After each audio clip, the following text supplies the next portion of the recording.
محمد صلى الله عليه وسلم وكافة الأنبياء والأولياء والعلماء والشهداء والصالحين وإلى جميع الأرواح المسلمين والمسلمات وإلى أرواح أبينا وأمنا. الفاتحة. أعوذ بالله من الشيطان الرجيم. بسم الله الرحمن الرحيم. الحمد لله رب العالمين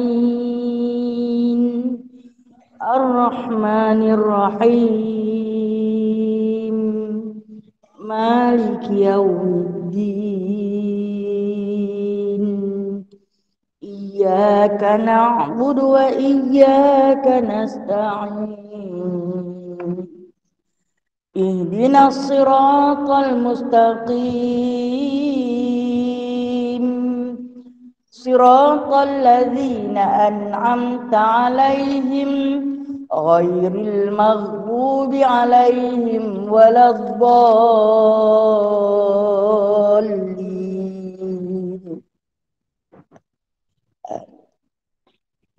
Kita baca surah Al-Kahf ayat 101 hingga 110. أعوذ بالله من الشيطان الرجيم. بسم الله الرحمن الرحيم. الذين كانت أعينهم في غطاء عن ذكري وكانوا لا يستطيعون سمعا أفحسب الذين كفروا أن يتخذوا عبادي من دوني أولياء إنا أعتدنا جهنم للكافرين نزلا.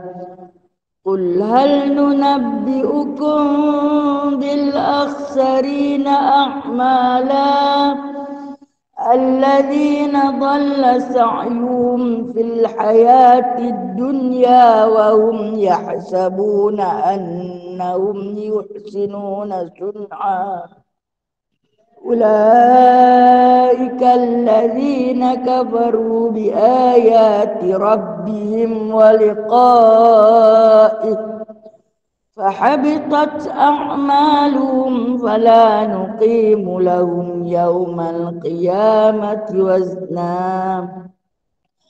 ذلك جزاؤهم جهنم بما كفروا واتخذوا آياتي ورسلي هزوا. إن الذين آمنوا وعملوا الصالحات كانت لهم جنات الفردوس نزلا خالدين فيها لا يبغون عنها حولا. قل لو كان البحر مدادا لكلمات ربي لنفد البحر قبل أن تنفد كلمات ربي ولو جئنا بمثله مددا.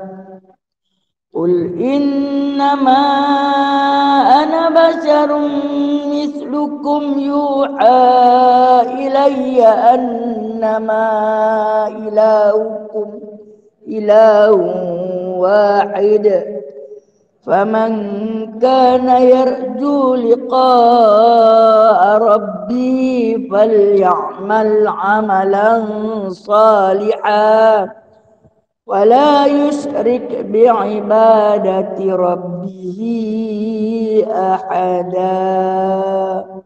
سبحانك اللهم وبحمدك أشهد أن لا إله إلا أنت أستغفرك وأتوب إليك. صدق الله العظيم.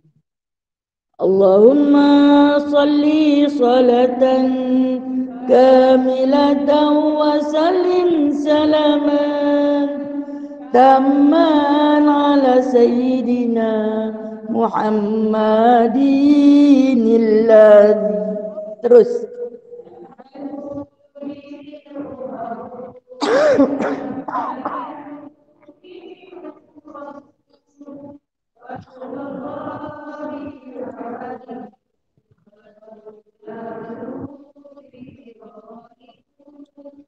وحسن الخواتيم ويستسقى الغمام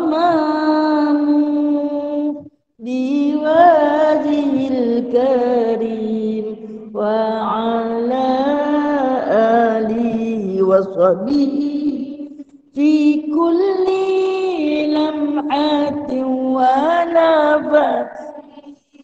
ونفس بعدد كل معلوم برحمتك يا رب. اللهم صل وسلم على نور الأنوار وسر الأسرار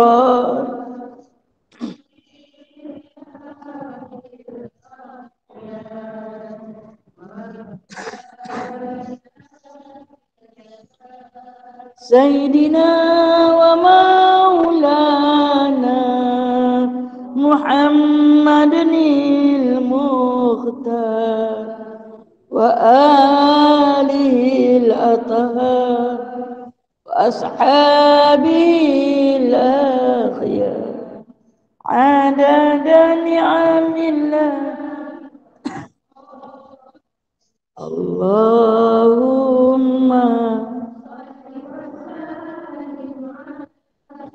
سيدنا محمد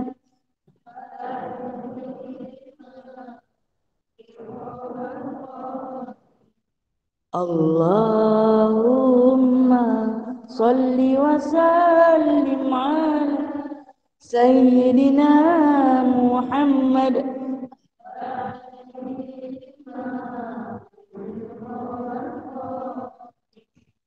لما سبق ناصر الحق بالحق والهادي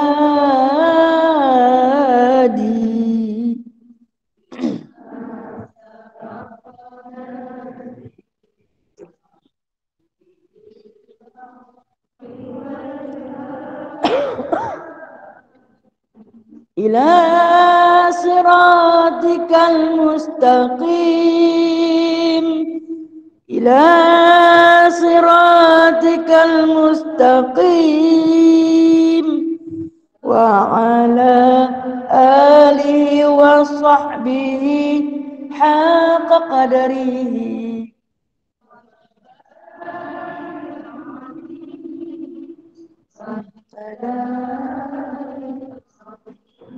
Allahumma salli ala sayyidina Muhammad. Sedapnya suara mereka mendayu-dayu menusuk dalam kami.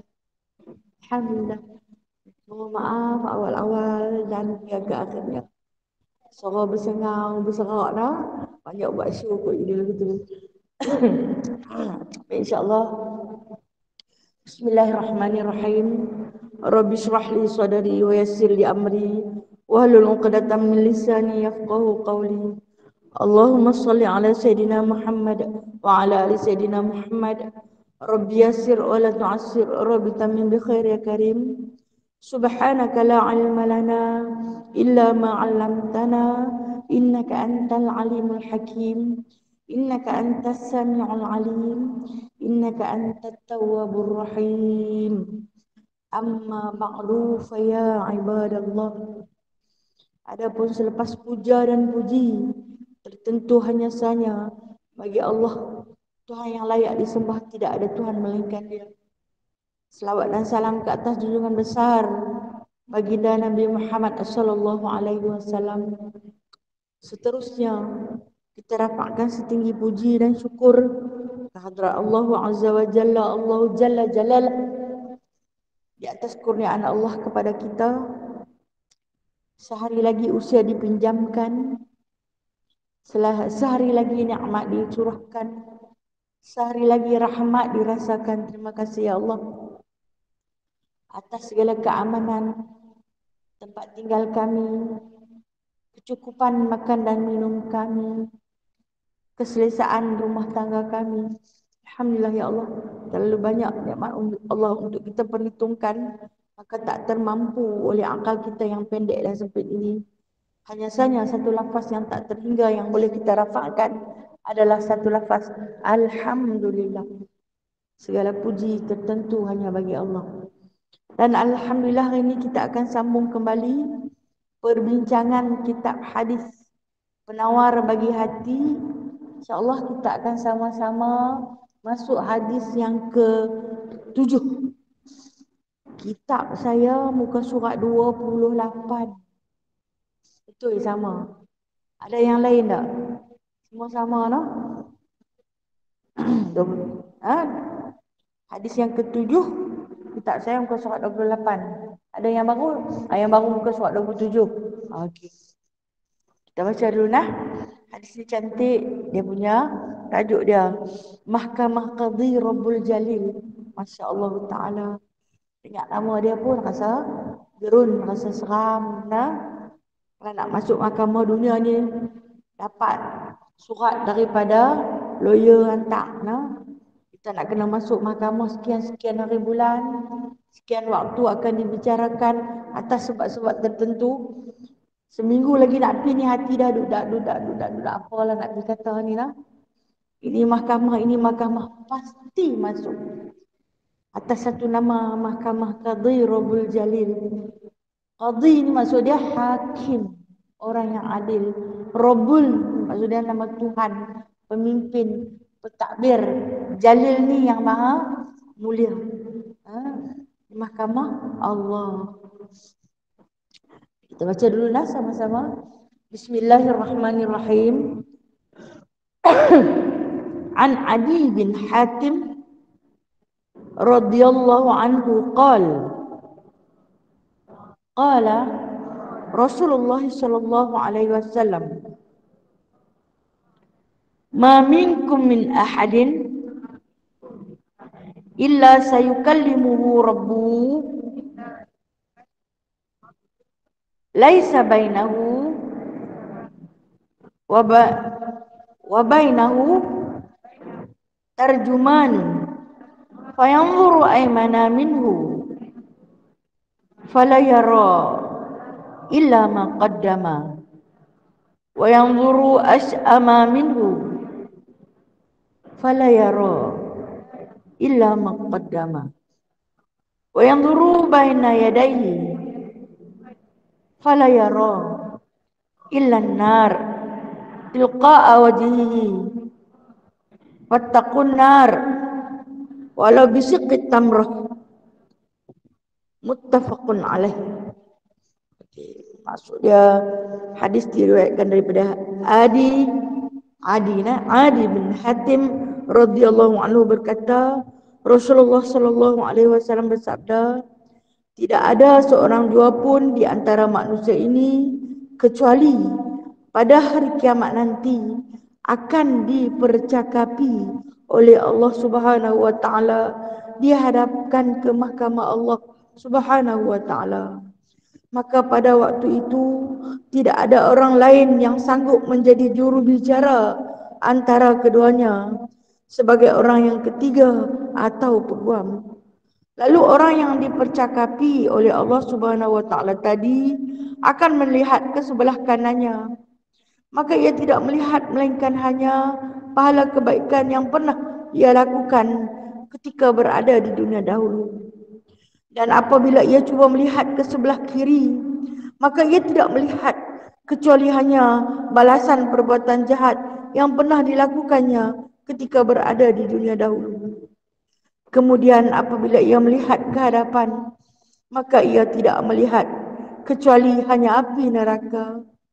Maka tanamkanlah rasa takut terhadap api neraka dan menjauhilah siksaannya, walaupun kalau kamu hanya mampu bersedekah dengan sebelah buah tamar saja. Hadis riwayat Bukhari dan Muslim. Hadis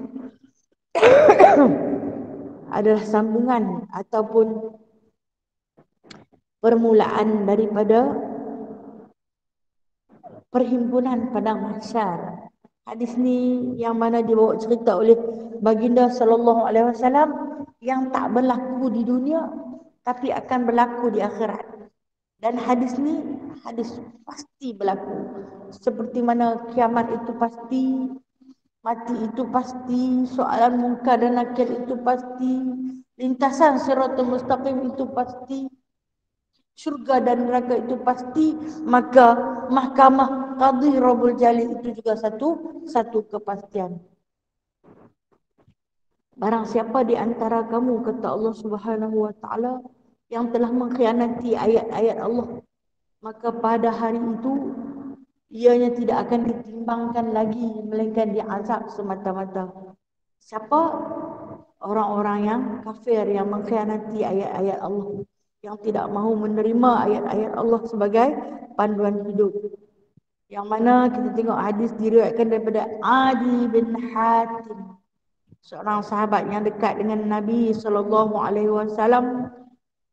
sempat mengambil satu hadis daripada baginda, hadis yang benar-benar menyentuh kalbu beliau, yang mana Adi bin Hatim ini satu ketika dia didatangi oleh seorang peminta sedekah. Seorang ibu datang meminta sedekah kepada beliau. Jadi dia kata di rumahku tak ada apa-apa untuk diberikan. Sama ada dia bersifat harta ataupun makanan. Ibu ni seorang ibu tunggal. Macam mana dia bercerita kata ibu tunggal sebab tak ada suami kat dia. Dia main bergetuk dari satu rumah ke satu rumah. Tak ada rumah yang ada benda nak bagi dia makan. Dia bawa 2 orang anak perempuan. Waktu bila sampai di rumah Adi bin Hatim yang ketika itu sedang berpuasa, menerima sedekah daripada Masjid Nabawi. Nah, jadi sedekah biasanya sedekah yang diterima di Masjid Nabawi pada setiap hari Khamis dan hari Isnin datangnya daripada jutawan-jutawan hebat. Siapa dia? Abu Talhah. Nah, Abu Talhah bin Abi Talhah, beliau terkenal memiliki ladang kurma yang berdekatan dengan Masjid Nabawi. Memiliki ladang kurma yang subur, dibajai dengan sedekahnya, dibajai dengan zakatnya, dibajai dengan hadiahnya. Maka terkenal kesuburan dia. Dan ketika mana bumi Madinah tandus tanpa kehadiran hujan, ketika itu berlaku sedikit kebuluran. Tak ada makan. Bila tak ada makan, masing-masing rumah akan jaga perut masing-masing. Kecuali orang-orang yang benar-benar bertakwa sahaja. Baik, siapa dia? Tengoklah. Si peminta sedekah ni mai rumah Adi bin Hatim. Kita ni sebenarnya kalau Allah hantar peminta sedekah tu mai rumah kita, saya tanya, tadi ada tak orang mai rumah? Kita tak mai. Mujak tak mai rumah. Sebenarnya Allah pilih lah. Allah pilih rumah siapa yang dia nak hantar. Jangan kata mujak dia tak mai. Lega dia tak mai rumah aku. Aku duduk mengenal juga aku tingkap nampak dia di rumah. Aku tutup pintu rapat-rapat. Tengok rumah aku tutup rapat, dia tak mai rumah. Kita jahat lah. Sebenarnya Allah hantar dia lah. Sebagai ujian buat kita. Jadi cerita Adi bin Hatim ni, bila mai dah ke rumah dia, dia buka pintu, dia kata dia pun dapat 5 butir kurma, 5 biji kurma yang diinfakkan oleh Abu Talhah bin Abi Talhah subuh tadi. Oleh kerana beliau berpuasa, diambil 5 biji, bawa balik untuk berbuka puasa dengan isteri dia. Dia tak ada anak. Adi bin Hatim ni tak ada anak. Untuk dia berbuka puasa dengan isteri dia. Hari tu ada yang tu je nak buka puasa. Kita kalau di rumah nak buka puasa, suami tanya, hari ni ada apa nak makan? Tak ada apa, kita makan kurma aja. Apa jadi? Perang besar Rusia lah. Takkan buka puasa makan kurma je. Jadi Adi bin Hatim, dia kata kat isteri dia, kita ada yang ni. Alhamdulillah, ya Allah. Ada juga nak benda untuk dijamu, nak untuk dikunyah sesuatu yang pejal, ada juga.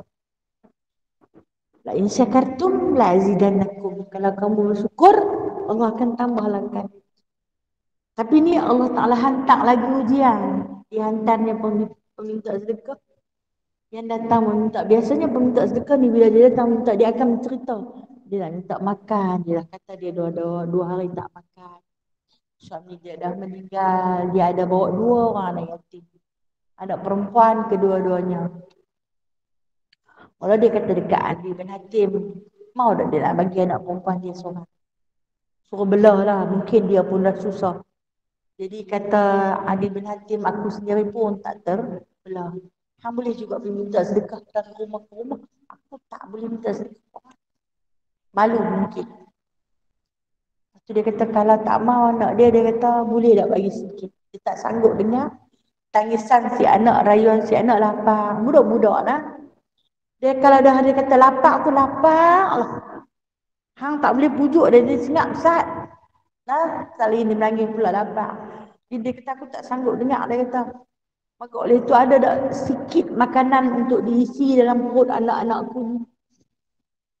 Adi bin Hatim tengok di dalam, isteri dia buat syarat. Buat syarat ada kurma. Kurma yang dia bawa balik 5 butir, 5 biji kurma tu ada. Dia buat syarat. Lepas tu, dia tengok dia ni 3 beranak, dia minta 3 butir dekat isteri dia. Bagi seorang satu. Bila bagi seorang satu, budak-budak lapar. Dia makan habis. Bila dia makan habis, dia minta dekat mak. Minta kat mak. Mak tu tak dah nak buka mulut. Nah, tengok anak yang rakus makan. Dia pun koyak 2. Itu yang Rasulullah sebut. Walau bisyikit tamar. Walaupun dengan sebelah tamar. Dia koyak 2. Satu beri kat anak umpan dia, satu beri kat. Jadi dekat dia adalah biji kurma. Dia bubuh biji kurma dalam mulut. Rasa apa? Manis. Manis pada biji kurma tu lah. Kemudian, anak tu menangis lagi lah. Dia kata dah habis. Dia tanya kepada Adi bin Hatim, ada lagi tak? Betul. Apa kan? Adi ni apa dia nak buat? Kalau kita tak ada dah, sudah lah. Bagi betin apa. Dia kata kat isteri dia, ada lagi. So dia kata, ada lagi 2 biji lah. Kita seorang biji. Kita nak buka puasa. Ha? Kita punya kurma di rumah sampai naik kumbang. Anak-anak tak makan. Yang mewah kita ni lah, beringat. Jadi Adi kata, bagilah ke semua. Ha? Bagi. Bila bagi, untuk berbuka puasa. Untuk buka puasa, tiba-tiba Abu Hurairah mai rumah dia. Dekat-dekat dah nak buka puasa. Dia kata kat isteri dia, kita ada ayak tawak. Sekurang-kurangnya kita ada ayak. Selain daripada ayak liuk, kita ada ayak. Kita boleh berbuka puasa. Terus saat tu mai lah Abu Hurairah bawa 10 buku roti. Dia kata ada orang buat kenduri di masjid. Siapa dia? Abdul Rahman bin Auf. Dan semua pakat dah dapat cukup dah. Ni ada lebih 10 ni. Nak bagi ke hamba berdua. Banyak sangat dia kata. Belajar 5 biji tamat dapat 10 buku roti. Ya, dapat. Dia kata kepada Abu Hurairah, tu bagi dekat kawan-kawan yang sama. Kalau kita ambil semua kan. Bagi kat kawan-kawan yang sama. Abu Hurairah kata, tak boleh lah. Nak masuk waktu lah. Kawan pun nak balik makan. Ha? Okay. Kemudian, keesokan hari ni, dijumpa dengan Aisyah radhiyallahu anha. Aisyah ketika itu sedang membagikan harta. Harta apa? Harta zakat. Dia dapat 40,000 harta zakat daripada Abdul Rahman bin Auf. Rupanya Abdul Rahman bin Auf baru balik niaga, dapat keuntungan berlipat kali ganda. Tu yang buat kenduri roti tu. Lepas tu bagi zakat kepada Sayyidatina Aisyah untuk diagihkan. Aisyah ni bagi sampai habis. Hingga tak tinggal sikit pun untuk dia. Bagi habis semua. Walhal ada lagi ramai lagi di kalangan ahli keluarga Rasulullah yang fakir, yang tak cukup makan, yang tak ada makan. Bila tanya kepada Aisyah, ada lagi. Kami kubika makan, tak ada apa. Dia kata, kami keluarga Rasulullah haram menerima zakat. Ya, nanti akan ada hadiah yang lain. Lepas tu dia duduk, dia perhati tengok kepada Aisyah, macam mana Rasulullah didik kamu sehingga kamu boleh memberi harta dunia yang paling dikasihi oleh manusia dengan sehabis-habis licin boleh guna. Dia kata yang tu bukan hal kita. Zakat ini, perumpamaan zakat ni macam satu bekah, satu kotak buah. Dalam sekotak buah tu, buah mempelam atau buah lima contoh. Kemudian terdapat dalam sekotak buah tu ada yang busuk, ada yang sebelah makan ulat, ada yang kita kata lebam. Jadi kalau peniaga dia nak jual buah dalam satu kotak tu, dia akan pilih, betul tak? Dia akan buang yang mana yang lebam, yang busuk, yang makan ulat, yang berlubang, yang lebam dan sebagainya. Dia akan tinggal yang elok-elok saja. Kan? Ini kata Aisyah perumpamaan zakat. Zakat dalam harta simpanan kita ni, dia macam benda yang busuk. Sebab tu kita kena berkelak, bang. Kalau kita tak berkelak, virus dia akan makan duit simpanan kita. Contoh, kita ada 1,000, tak sampai lah, tak sampai haul tau. Tak sampai nisab. Contoh, dalam 1,000 tu RM25 adalah zakat. Jadi 25 tu yang akan membusuk. Kalau kita tak keluarkan dia, maka dia akan makan lagi. Dia akan makan duit kita hak elok tu, hak yang 1,000 tu. Dia akan makan. Apa dia? Dia tu virus. Sebab tu Islam tu indah, dia suruh keluarkan zakat. Dia tak mau hak yang kerana 2,5% itu yang busuk. Virus dia, kuman dia, ulat dia akan makan benda hak elok yang lain. Perumpamaan. Jadi maksud Sayyidatina Aisyah ni macam tu. Apa yang orang bagi, bila disuruh agihkan sebagai zakat, agihkan. Bila orang bagi, bila disuruh belanja, belanjakan. Jangan kita pentingkan diri kita dan keluarga kita. Kemudian Adi bin Hatim cerita kepada Sayyidatina Aisyah, aku jadi dekat aku macam ni. Last kali dia kata Aisyah, buat apa dia kata? Bagi berhabis, kesian kat dia. Sebab aku tengok dia sendiri pun dia tak makan. Dia berbagi sebiji kurma kepada anak dia, dia sendiri pun tak makan. Betul Aisyah ni bawa main satu hadis. Hadis yang kita baca tadi, dia kata bahawasanya Rasulullah sallallahu alaihi wasallam telah pun bercerita. Maknanya Rasulullah cerita dia kata, aku dengar dia kata Rasulullah bercerita, ma minkum min ahadin illa sayukallimuhu rabbuhu laisa bainahu wa bainahu tarjuman. Dia kata tidak ada seorang pun di antara manusia ini kecuali pada hari kiamat nanti akan dipercakapi. Maksud dia akan dihisab. Dipercakapi di sini, dihisab di hadapan Allah Subhanahu wa taala. Takkan terlepas satu orang manusia pun, takkan terlepas kecuali setiap orang akan dihadapkan di hadapan Allah Subhanahu wa taala, akan dibicarakan di hadapan Allah Subhanahu wa taala dengan perbicaraan yang khabir, yang kita sebut Allahu khabir. Allah itu maha terperinci. Allahu hasib. Allah itu maha penghisap yang paling terperinci. Punya terperincinya hisab Allah Subhanahu wa taala tu, sehingga kan kata Nabi SAW, maka pada waktu itu tidak ada orang lain yang sanggup menjadi juru bicara antara keduanya. Siapa tak mau jadi lawyer lah? Siapa tak mau jadi pegam? Ketika mana di dunia, kalau kerja pegam tak kira lah punya hebat. Dengan kot hitamnya, dengan beg besar dia, dengan file tebal dia, masuk keluar Dengan kasut meletup, tuk tak masuk. Berebut-rebut. Mengenakan bayaran yang tinggi. Ada yang buat secara sukarela. Ada yang guna khidmat guaman dan sebagainya. Tapi di hadapan mahkamah Qadhi Rabbul Jalil nanti, tidak ada satu pun yang berani keluar yang nak kata saya dulu di dunia peguam, saya dulu pendakwa raya, saya dulu hakim negara. Berani yang keluar. Masa ni semua takut. Siapa yang nak jadi peguam bela, peguam cara ni?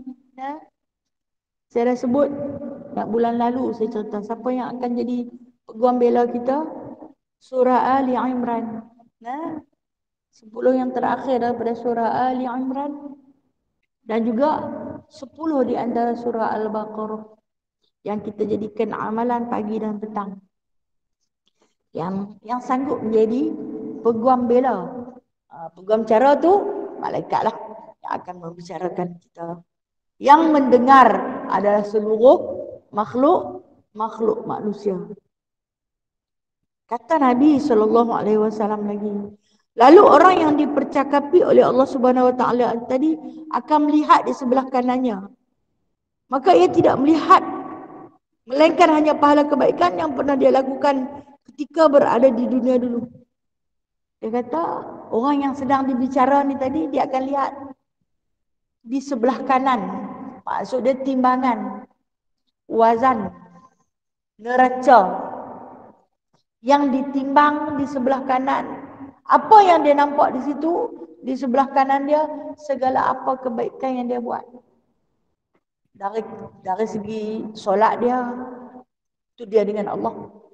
Puasa dia, juga dia dengan Allah.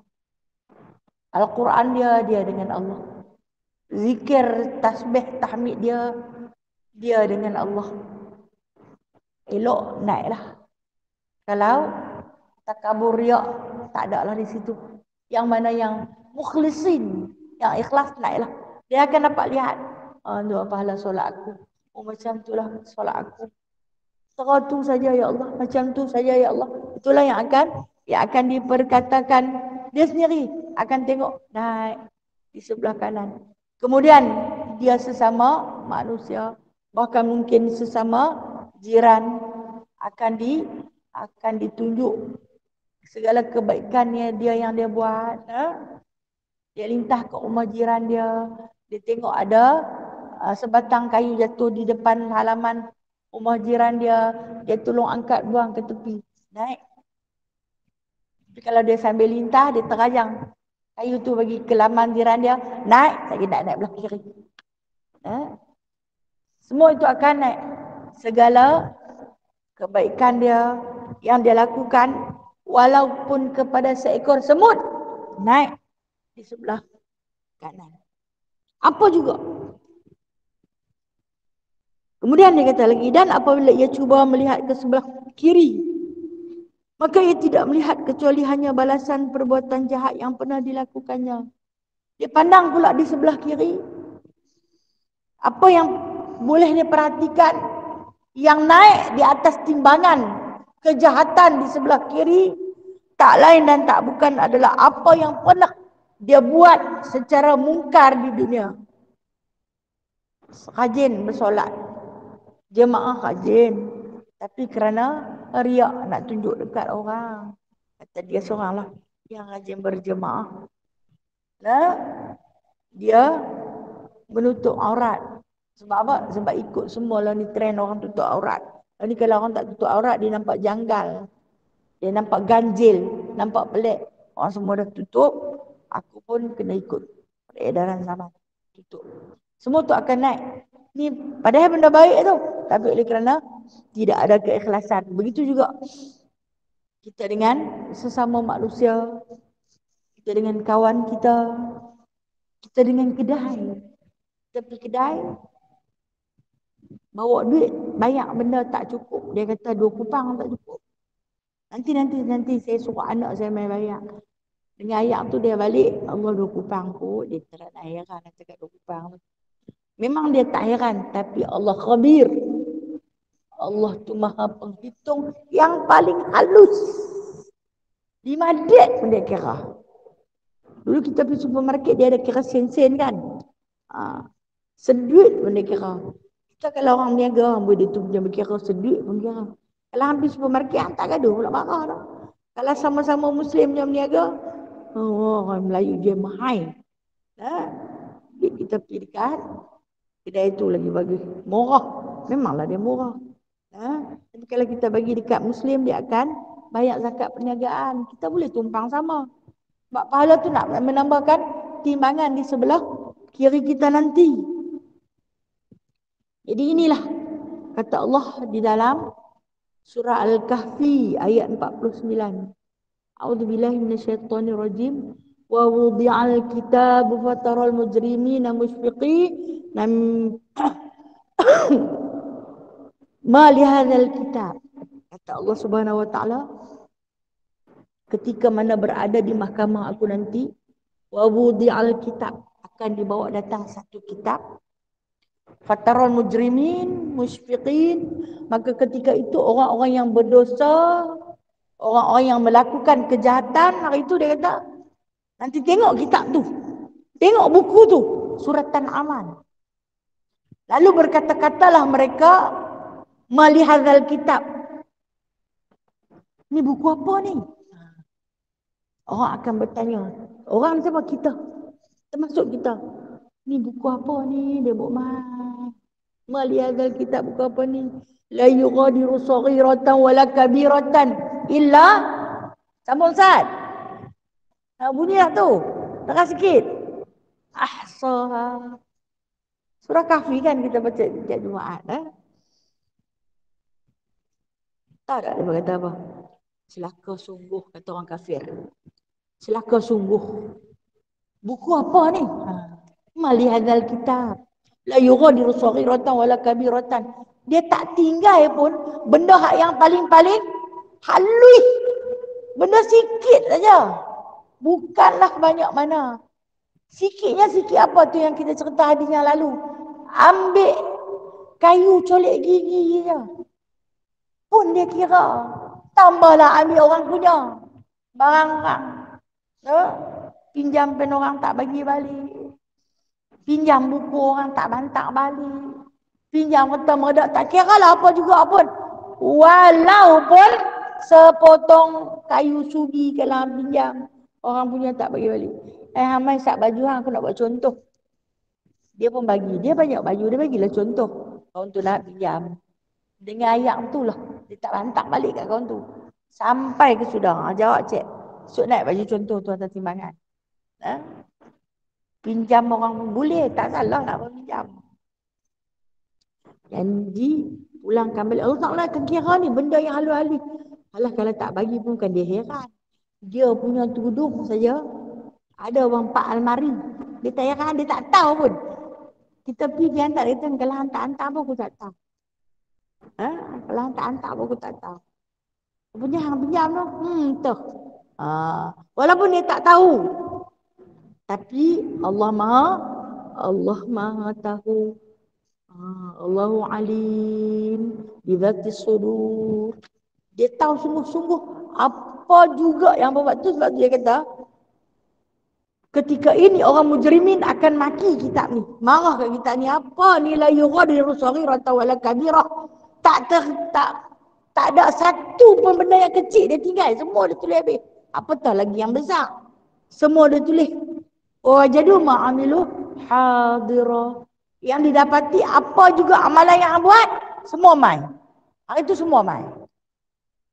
Rupa-rupanya amalan yang kita lakukan hari ini hidup. Amal kebajikan, amal ma'ruf yang kita buat hari ini hidup. Hidup di mana? Hidup di akhirat. Dan juga amal mungkar yang kita buat hari ini juga hidup. Mereka akan datang di akhirat nanti. Untuk menjadi pertimbangan kepada kita ke manakah tempat yang paling layak untuk dilemparkan kita.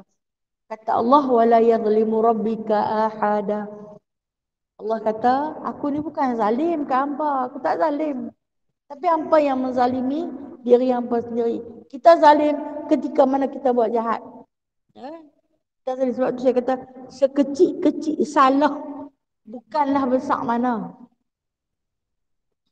Duduk atas masjid, kapek kita ni dia ada kelang tu kan. Kita ada satu tisu mungkin koyak. Kita selit, kita bubuh bawah kapek. Tak tahu nak buang tak mana. Selit bawah kapek.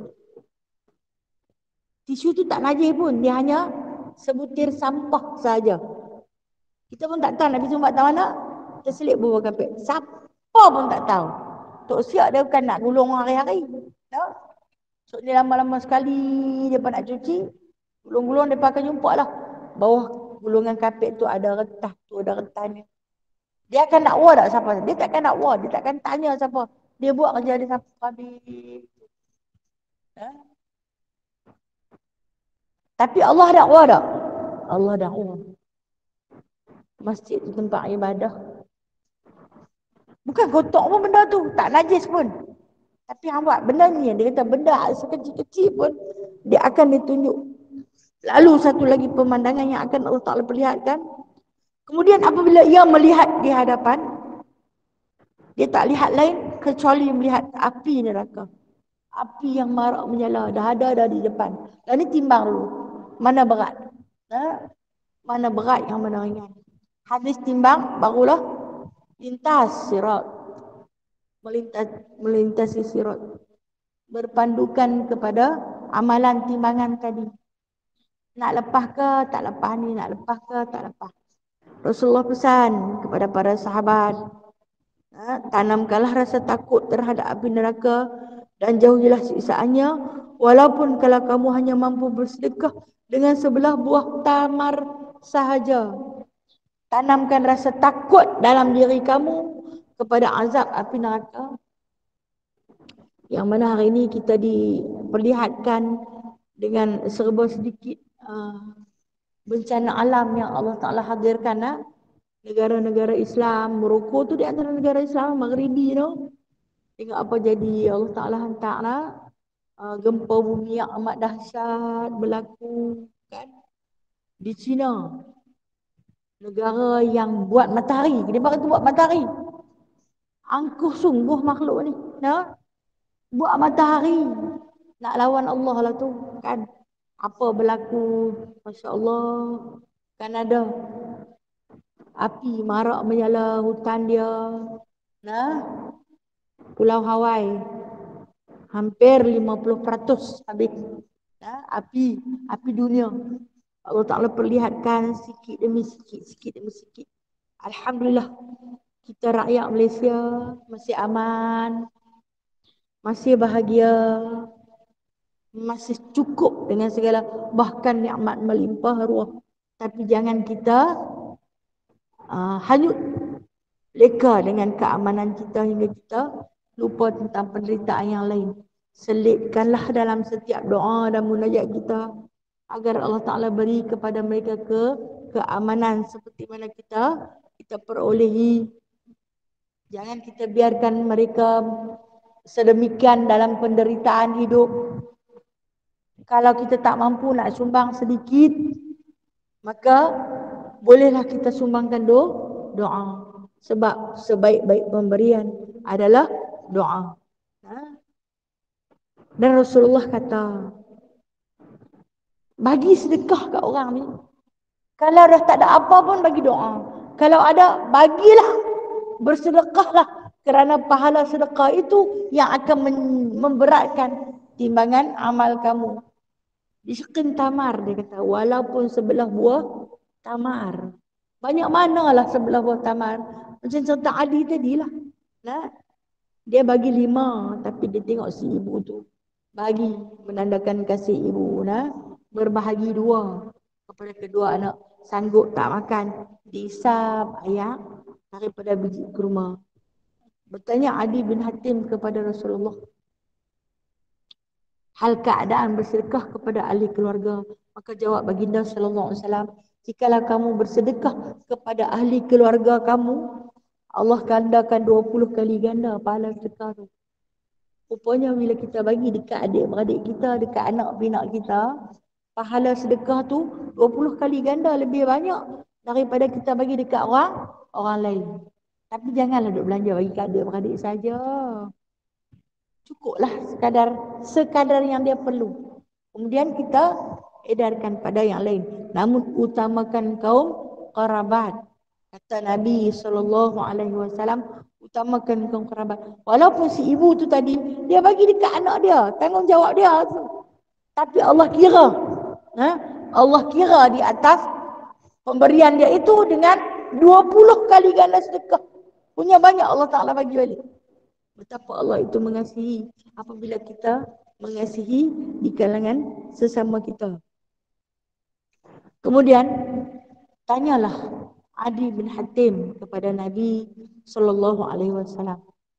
Boleh tak satu amalan apa yang boleh membebaskan diri kita ni daripada terus dibelenggu dengan maksiat? Yang mana kita dah bertaubat di dunia ni. Kita dah bertaubat di dunia ni, tapi maksiat tu tak mau hilang. Masih ada. Maka kata Nabi SAW, apabila kamu bertaubat, bukan dengan sebenar-benar taubat. Kamu bertaubat tapi kamu masih mengingati. Aku terkenang dulu-dulu. Seronok kita dulu-dulu. Masa tu bukan nak ingat semayang ke? Dia rasa macam seronok. Kita bukan nak ingat semayang. Pergi pagi balik malam. Tak gaduh nak kata semayang. Tak gaduh nak tutup aurat. Kalau main bulan puasa, tak gaduh nak jaga puasa. Tapi Melanie ni kena jaga pula. Bermakna, orang macam tu bukan bertaubat dengan sebenar-benar taubat. Kata Rasulullah, amalan dia tak dapat tolong dia. Walaupun dia ada amalan dia ketika tua, tapi tak dapat tolong. Kerana cita-cita dan keinginan dia pada maksiat masih lagi ada. Masih berbekas. 3 sebab di antara, kata Nabi SAW, 3 sebab. Antaranya, orang yang tak dapat ditolong adalah kerana 3 sebab.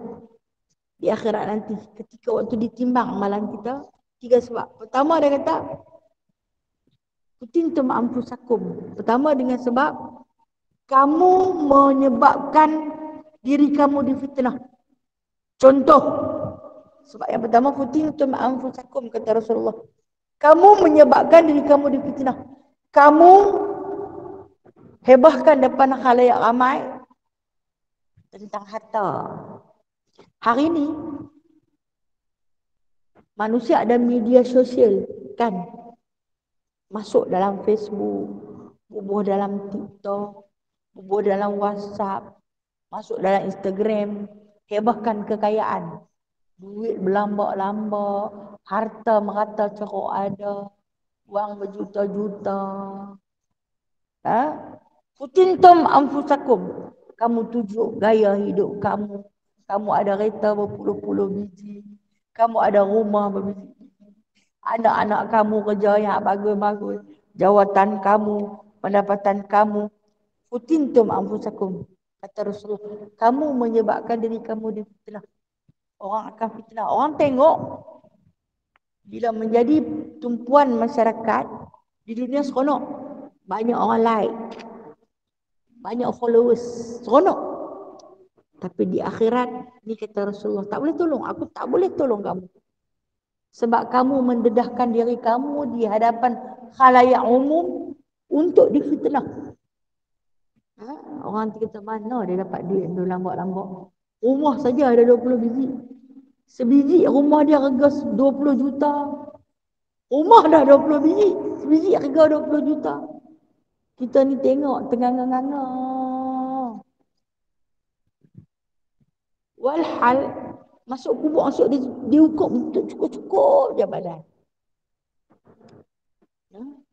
Sempitnya rumah kita. Kamu rela diri kamu difitnah apabila kamu tunjuk kepada khalayak ramai. Orang tengok, orang kata. Bukan semua orang puji lah. Lepas tu cerita pula.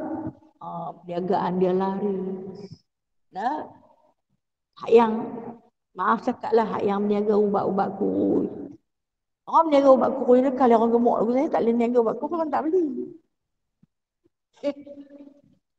Tadi duduk memohon, kan? Bila dah niaga buat aku, dia nak kena tunjuk tak? Futintum anfusakum. Dia nak kena pakai baju yang ketat-ketat, yang sendat-sendat. Ikut, tahu orang tahu, aku sungguh. Barulah aku produk dia. Dia kata, kamu yang melemparkan diri kamu untuk difitnah. Bila orang tengok, bukan semua orang puji. Bahkan mungkin 20% puji, 80% lekan keji kamu. Kata Rasulullah, aku tak boleh tolong. Di akhirat nanti aku tak boleh tolong. Untuk menambah beratkan amal kebajikan kamu. Kemudian golongan yang kedua, tarabastum. Kata Nabi SAW, golongan yang kedua yang aku tak mampu nak tolong, yang aku tak boleh tolong, watarabastum amalukum. Orang yang menunda-nundakan amal. Tak apalah, nanti kita buatlah. Baik, kita bagi kat kawan tu sikit. Nanti dia ingat nak bagi juga. Nanti saat duit dah ada di sana tak pergi ambil lagi. Ambil lagi duit. Dah lagi tak pergi ambil. Dia kata nak pergi ya. Bila kita nak pergi, jom. Bila ni kita BI lah, ni senang dah. Nanti saat duit tu tak pergi buat gerak lagi. Tak payah buat gerak lah dari BI yang bank ke bank. Saat nak kena pergi juga. Lah ni tak susah dalam handphone, tekan-tekan dia pergi. Habislah handphone tak ada apa. Data pun tak boleh gerak. Nanti saat orang yang suka menunda-nundakan amalan. Kau ingat nak taubat lah. Last kali ni last. Lepas ni nak taubat, tak buat dah. Ni last. Kita berjanji sama-sama dah. Lepas ni kita tobat. Tobat, kata orang Benar. Kita jangan buat dah. Menunda-nundakan amalan. Orang macam ni, kalau dia duduk tunda amalan ni sampai bila dia tak buat. Yang ni kata Rasulullah, aku tak boleh tolong manusia yang golongan kedua ni. Yang tarabastum waratabatum. Kemudian, golongan yang ketiga kata Rasulullah yang aku tak boleh nak tolong untuk memberatkan amal timbangan dia, iaitu dia kata waratkumul amani. Yang mana dia kata orang yang berangan-angan nak buat baik. Dia angan-angan saja. Dia duduk syok sendiri saja. Tapi buatnya tidak. Dia baru duduk berangan-angan. Ya tadi dia menangguh nak buat dah.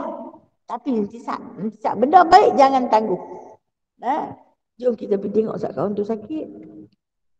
Nantilah aku ada kerja, mati pergi kawan tu. Mati dah, tak dan tapi tengok. Oh itulah duk kata nak pergi tak pergi. Tangguh. Tapi yang ni dia berangan saja. Buatnya tidak. Kata Nabi, aku tak boleh tolong orang macam ni. Aku buat dah. Buat bila? Buat lagi lah. Dalam ni. Dia ingat nak buat lah tu. Tapi bila senang, kalau aku kaya, aku nak taja semua orang-orang fakir miskin. Kalau aku kaya, duk berangan lah. Apa benda? Kalau aku cukup payah lah. Tunggu saat aku kaya, kalau kaya, hampa semua tak payah kerja. Aku sarah, aku bagi ke hampa sekian.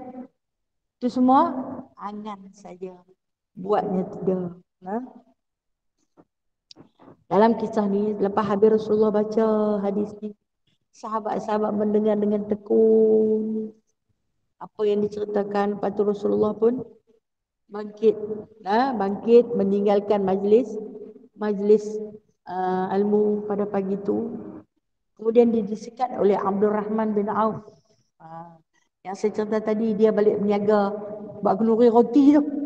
Dia kata, ya Rasulullah, ada sesuatu yang hendak aku berikan. Masa ni Rasulullah sedang menyusun satu peperangan Tabuk. Yang mana hati baginda SAW sedang gundah kerana mendapat khabar bahawasanya tentera Tabuk adalah di kalangan tentera Rom yang begitu lengkap senjata, alat-alat peperangan, pakaian peperangan, kenderaan dan sebagainya. Sementara tentera-tentera muslimin di kalangan muhajirin dan ansar terlalu banyak kekurangan. Bimbang Rasulullah SAW. Lepas tu kata Abdul Rahman bin Auf, aku ada membawa sedikit keuntungan untuk diinfakkan ya Rasulullah. Dalam perang Tabuk ni aku nak bagi sikit. Pasal apa? Tersentuh hati bila mendengar, bersedekahlah. Walaupun dengan sebelah tamar. Akan dikira kerana dia di antara salah satu amalan yang akan memberatkan amal timbangan kamu. Maka terpanggil Abdul Rahman bin Auf ketika itu untuk menginfakkan harta yang diperolehi dalam perniagaannya. Rasulullah tanya dia nak bagi apa? Dia kata dia tahu Rasulullah ni sedang bergundah, susah hati. Dengan sebab kelengkapan peperangan tak mencukupi. Di kalangan orang muslimin, tentera muslimin, tak sampai 10,000 orang. Musyrikin ada 100,000. Mana mungkin? Dengan tak cukup alat dia, kelengkapan. Tahu Abdul Rahman bin Auf bagi apa? Dia nak bagi sikit, dia kata. Dia nak bagi kenderaan. Kenderaan zaman Rasulullah tu, kenderaan apa dia? Unta. Kuda. Dia nak bagi kuda perang. Rasulullah kata banyak, mana dia nak bagi? Berapa? 500.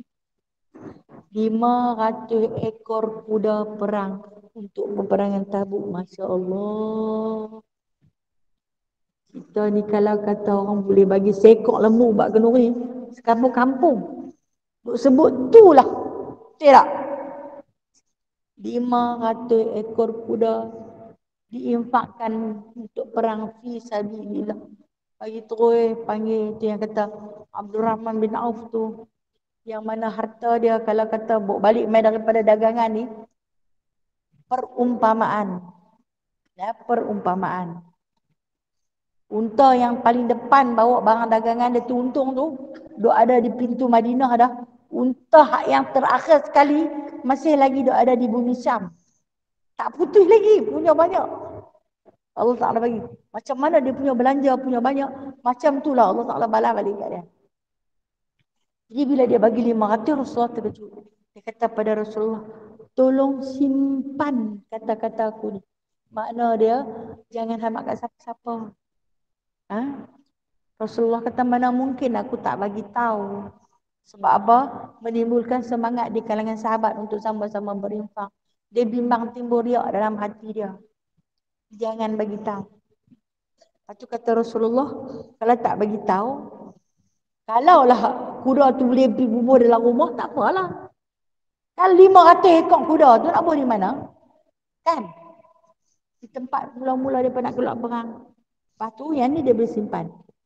Dia bagi 50,000 dinar emas. Dia bagi kepada Rasulullah 50,000 dinar emas. Ambil ni beli segala kelengkapan pakaian dan juga senjata. Siapa boleh bagi yang tahap tu lagi? Sampai ke hari ni mungkin tak jumpa jutawan sehebat. Lepas tu dia kata kepada Rasulullah, ya Rasulullah, apa lagi yang mau? Maknanya apa lagi yang tak cukup? Kata Rasulullah, dah cukup. Dah cukup. Wahai Abdul Rahman, pemberian kamu ibarat macam lautan yang sedang membunggahkan segala harta naik ke darat. Punya perbandingan, perumpamaan. Rasulullah kata kepada Abdul Rahman bin Auf, walhal tadi sahabat-sahabat punya bersyukur, pakak boleh buka puasa dengan roti yang dia bagi. Yang tu dah tak kira bahala punya banyak dah. Kemudian dia bagi pula kuda perang, dia bagi pula duit dia. Allahu Akbar.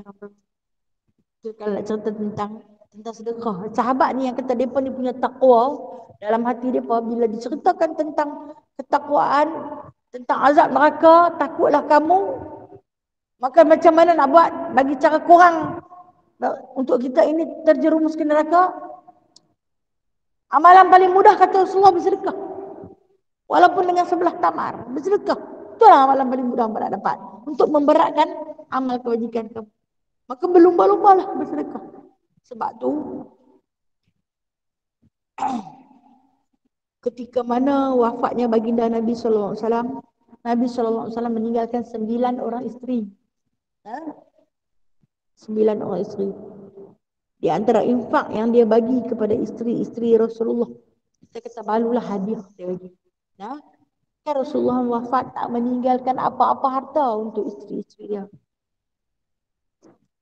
Dia bagi secara tetap untuk setiap orang isteri Rasulullah seorang 800 dinar. Secara tetap. Mungkin setahun sekali dapat. Macam duit bencin tu. Dia bagi. InsyaAllah. Nah, ini kehebatan yang Allah Ta'ala bagi kepada dia. Kemudian, kepada tentera yang balik daripada peperangan Tabuk tu, dia bagi hadiah seorang sebab dia tak boleh ikut. Dia tak boleh ikut. Kenapa dia tak boleh ikut? Rasulullah suruh dia pergi berniaga. Daripada barang dagangan dia tu mendapat keuntungan. Rasulullah tahu. Kalau dia kaya, Islam akan kaya. Dia balik daripada dagangan, berniaga. Dia tanya, macam mana cerita? Menang ke kita? Menang. Kata Rasulullah, hasil daripada infak kamu kita menang. Bagi pula kat setiap seorang tentera dalam peperangan Tabuk tu seorang 400 dinar. Bagi duit asing. Kalau kata ada 10,000 mungkin lepas mati mungkin tinggal 9 orang, boleh bagi setiap seorang tu 400 dinar. Dinar lah, bukan dirham. Dinar kalau perkiraan hari ni 800 ringgit, mungkin 600 ringgit lah. Siapa boleh bagi lagu tu? Ya Allah. Kemudian setiap hari dia akan memerdekakan 30 orang hamba sahaya. Tapi dia menangis. Dia menangis semau-maunya bila mendengar Nabi SAW kata, aku lihat di kalangan sahabat Abdul Rahman bin Auf masuk surga hal keadaan merangkak. Dia menangis semau-maunya. Kenapa aku merangkak ya Rasulullah? Kenapa aku merangkak? Kenapa aku tak seperti kilat? Seperti mana Abu Bakar As-Siddiq. Kenapa aku merangkak? Walhal dia bagi punya banyak tu. Rasulullah kata lambat kamu diperhitungkan. Sebab di antara sahabat, dia yang paling lama diperhitungkan. Kenapa? Banyak harta. Tapi masuk surga tak? Masuk, lama berdiri. Lama berdiri. Allah. Pun menangis. Hak kita ni tak tahu tak mana-mana nak dilempakkan kita. Nak masuk macam mana? Boleh masuk ke? Pun kita tak ada rasa nak menangis kerana takut pada Allah. Sebab tu Rasulullah kata menangislah. Tanamkan rasa takut kamu kepada Allah. Apabila kita takut pada azab Allah, nescaya kita takut untuk melakukan sebarang jenis maksiat. Kita baca sekali lagi dulu keterangan hadis ini. Cuba kita bayangkan betapa dahsyatnya suasana di mahkamah Allah Subhanahu Wa Taala pada hari kiamat nanti. Semua orang akan dihadapkan kepada Allah Subhanahu Wa Taala, seorang demi seorang. Tidak ada seorang dua pun yang sanggup menolong orang lain walaupun ia adalah sahabat karibnya sewaktu di dunia. Ataupun anak dan isterinya. Sebatang tubuh kasar yang kerdil ini akan berdiri tegak di hadapan Allah Qadhi Rabbul Jalil yang maha mengetahui segala perbuatan hambanya dan mengetahui segala rahsianya. Gerangan mampukah engkau mengangkat mukamu yang berlumuran dengan dosa ini di hadapan mahkamah Tuhanmu? Tiada pembantu, tiada peguam. Bila kamu menoleh ke kanan, seakan kamu meminta pertolongan, maka tiada yang ternampak kecuali hanya amalan kebaikan. Dan apabila kamu menoleh ke kiri, maka tiada yang nampak kecuali yang hanya perbuatan maksiat yang pernah kamu lakukan. Dan yang lebih dahsyat daripada itu, apabila engkau cuba mengangkat kepalamu, maka tidak ada yang ternampak, hanya kemarakan api neraka yang terbentang sejauh mata memandang. Dan surga yang masih jauh di sana, di sebalik api yang menyala. Dengan garangnya, engkau mesti melalui dan melintasi bahagian atas api neraka tadi untuk sampai ke negeri surga yang telah menjadi idamanmu. Engkau belum pasti apakah engkau akan mendapat kejayaan untuk sampai ke sana, atau entahkah engkau akan terjatuh di tengah perjalanan di mana kakimu akan tergelincir daripada sisian titian siratul mustaqim yang mengakibatkan engkau akan terjatuh ke jurang api neraka jahanam. Na'udzubillah min dzalik. Nah, dari sekarang tentukanlah arah perjalananmu. Buatlah bekalan supaya engkau selamat di dalam perjalanan menyeberangi ke negeri surga. Buatlah kebaikan sebanyak mungkin. Sedikit demi sedikit akhirnya menjadi bukit. Sesungguhnya pada hari itu engkau sangat berhajat kepada pahala kebaikan, walaupun hanya pahala bersedekah sebelah buah tamar saja. Wallahu a'lam. Sungguh menyentuh hati mengenai diri-diri kita, nafsu-nafsu kita, amalan-amalan yang kita lakukan seharian. Kita tak tahu yang mana satu yang akan dikira oleh Allah. Adakah yang paling banyak ataupun yang paling sedikit? Tapi ketahuilah, kalau sedikit itu ikhlas, maka itulah yang dikira oleh Allah. Berbanding dengan banyak tetapi menunjuk-nunjuk dan ria, itulah yang akan hangus dimakan dosa kita sendiri. Wallahu a'lamu bishawab. InsyaAllah kita akan sambung pada bulan depan. Jadi minggu depan kita tak ada berenang di lautan peluh. Satu hadis yang mana Rasulullah ceritakan tentang lautan peluh yang bakal direnangi oleh umat manusia nanti. Na'udzubillah min dzalik. Satu perkhabaran yang berduka cita kerana daripada baginda sallallahu alaihi wasallam sebagai peringatan untuk diri kita yang terlalu lalai dan lupa. Baik, kita ada pesanan permohonan doa dari seorang sahabat kita, Kak Ramlah Umar. Dia dah balik daripada hospital, betul ke? Betul lah, dia dah balik daripada hospital. Dia minta untuk kita sama-sama baca doa untuk dia, yang mana dia, saya ingat lama juga dia duduk dalam hospital lah. Namun tak sempat untuk menziarahi. Dia minta kita sama-sama menajatkan, hadiahkan kepada dia doa agar dipermudahkan segala urusan dia, sakitnya disembuhkan dengan segera. Seandainya sakit itu dapat mengkifaratkan segala dosanya, maka kifaratkanlah ya Allah. Kita sama-sama doa. A'udzubillahi minasyaitonirrajim. Bismillahirrahmanirrahim. Alhamdulillahi rabbil alamin, hamdan katsira, hamdan yuwafi ni'amahu wa yukafi'u mazidah. Ya Rabbana lakal hamdu kama yanbaghi li jalali wajhikal karim wa 'azimi sultanik. Allahumma salli ala sayyidina Muhammadin fil awwalin wa salli wa sallim ala sayyidina Muhammadin fil akhirin wa salli wa sallim ala sayyidina Muhammadin fil mala'il a'la ila yaumiddin wa salli wa sallim ala sayyidina Muhammadin hatta tarisal ard wa man 'alaiha wa anta khairul warithin. Allahumma inna nas'aluka salamatan fid din wa afiyatan fil jasad wa ziyadatan fil 'ilm wa barakatan fil rizq wa taubatan qabla al-maut wa rahmatan 'indal maut wa maghfiratan ba'dal maut. Allahumma hawwin 'alaina fi sakaratil maut wan najata minan nar wal 'afwa 'indal hisab. Allahumma arzuqna qabla al-maut taubatan wa 'indal maut syahadatan wa ba'dal maut jannatan wa na'ima ya arhamar rahimin. Allahumma a'ina ala ghamaratil maut wa sakaratil maut. Ya Allah, ya Tuhan kami, andainya ketika ini sahabat-sahabat kami yang sedang terlantar kesakitan, Kau sembuhkanlah mereka ya Allah. Kau permudahkanlah urusan mereka ya Allah. Kau sihatkanlah tubuh badan mereka ya Allah. Kembali dapat beramal ibadah kepadamu, sekaligus memohon taubat, memohon keampunan padamu ya Allah. Ampunilah dosa-dosa kami dan dosa-dosa mereka ya Allah. Ya Allah, kiranya ketika ini terdapat sahabat-sahabat kami yang sedang dalam duka lara, tenangkanlah mereka ya Allah, bahagiakanlah mereka ya Allah, lapangkanlah dada mereka ya Allah.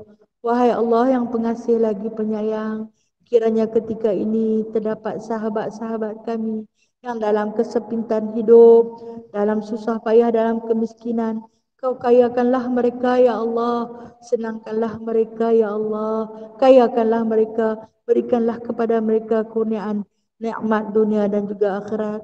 Ya Allah ya Tuhan kami, jika ketika ini sahabat-sahabat kami yang dirundung derita hatinya, yang susah jiwanya, yang melara jasadnya ya Allah, berikanlah kepadanya kebahagiaan dunia dan akhirat.